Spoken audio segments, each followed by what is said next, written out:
12월 3일입니다. 말씀으로 돌아가자라는 제목으로 호세아 14장 1절에서 9절까지 말씀 봅니다. 이스라엘아, 주 너의 하나님께로 돌아오너라. 내가 지은 죄가 너를 거꾸려 뜨렸지만 너희는 말씀을 받들고 주님께로 돌아와서 이렇게 아뢰어라. 우리가 지은 모든 죄를 용서하여 주십시오. 우리를 자비롭게 받아주십시오. 숫송아지를 드리는 대신에 우리가 입술을 열어 주님을 찬양하겠습니다. 다시는 아시리아에게 우리를 살려달라고 호소하지 않겠습니다. 군마를 의지하지도 않겠습니다. 다시는 우리 손으로 만들어 놓은 우상을 우리의 신이라고 고백하지도 않겠습니다. 고아를 가엾게 여기시는 분은 주님밖에 없습니다.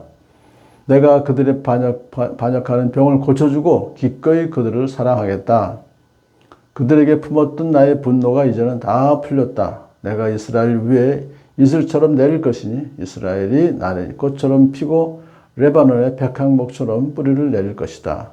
그 나무에서 가지들이 새로 뻗고 올리브 나무처럼 아름다워지고 레바논의 백향목처럼 향기롭게 될 것이다.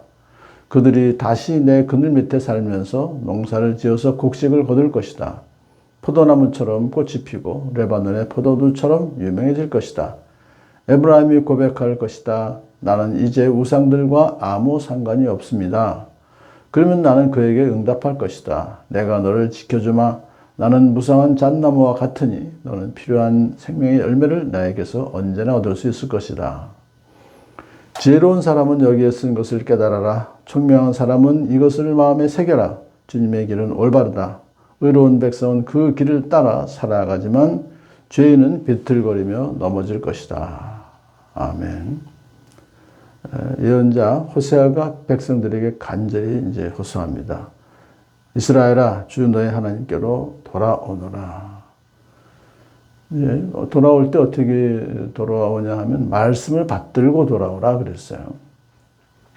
이 말씀을 받든다는 것은 이제 말씀을 이제 깨닫고 그리고 말씀을 마음에 새기고 또 말씀에서 제시하는 그 길들을 이제 따라 사는 그런 참 말씀에 순종하는 삶을 결심을 하라는 거예요. 그리고 주님께로 돌아와서 용서를 구해라. 우리가 지은 모든 죄를 용서해 주십시오. 자비롭게 받아주십시오. 그냥 용서해 달라고만 이렇게 말로만 하는 것이 아니라 진정한 회개는 결단이에요. 앞으로 형식적인 예배를 드리는 대신에 진심으로 주님을 찬양하겠습니다. 경배와 찬양을 진심으로 올려드리겠습니다. 다시는 아시리아 같은 외세를 의존하지 않겠습니다. 또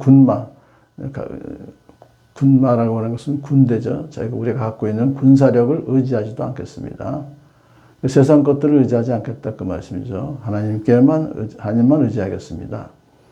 그래서 다시는 우리 손으로 만들어 놓은 우상을 우리의 신이라고 하지 않겠습니다. 우상을 완전히 이제는 완전히 결연하게 끊겠습니다. 그런 거예요. 그러니까 오늘날로 말하면 사실상 우리가 우상들이 많습니다만 그걸 다 이제 끊겠습니다. 의지하지 않겠습니다. 그러면서 하나님은 어떤 분이시냐 하니까 고아를 가엾게 여기시는 분은 하나님뿐입니다. 라고 말해요. 그러니까 여기서 고아는 이스라엘 자기를 이제 얘기하는 것이죠. 그러면서 하나님은 고아와 과부와 나그네를 선대하라고 그러죠. 은혜를 베풀라고 말씀하시죠. 하나님이 바로 그런 예수님도 오셔서 죄인들을 또 사랑하고 아이들을 사랑하셨어요. 그렇기 때문에 하나님만이 언약 백성 이스라엘의 진정한 보호자요, 인도자라는 것을 이제 고백을 하는 것이죠. 자, 이제 하나님께서 이렇게 말씀하십니다. 이렇게 고백을 하면은 진심으로 용서를 구하고 하나님께로 돌아오고 결단하는 그런 고백을 할 때 하나님께서 내가 그들의 반역하는 병을 고쳐주겠다. 폐역하고 배교하고 하나님을 배반했던 모든 그 죄를 회복시켜주겠다. 용서해주겠다. 기꺼이 그들을 사랑하겠다. 그들에게 품었던 나의 분노가 이제 다 풀렸다. 다른 거 없어요. 지은 죄를 고백하고 회개할 때 하나님은 분노를 다 풀어주시는 거예요. 그러면서 이제 그 이후에 엄청난 회복을 약속하시죠. 내가 그들 이스라엘의 이슬처럼 될 것이다. 이슬은 그 사막에서 가장 필요한 생명의 양식입니다.